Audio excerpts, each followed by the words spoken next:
Hi everyone, in front of me I've got Blackview A200 Pro and let me share with you how to check the serial number of this device.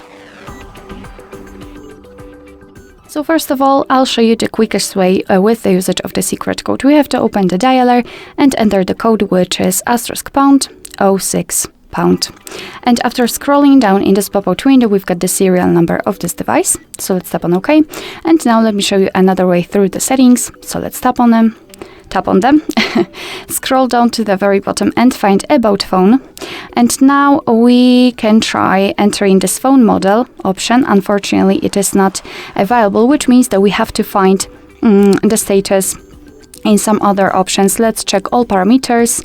Here we've got the phone model again. We do not have the serial number here, so it should be in the status information.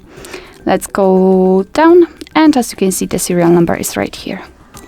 Alright, so that will be all. Thank you so much for watching. I hope that this video was helpful, and if it was, please hit the subscribe button and leave the thumbs up.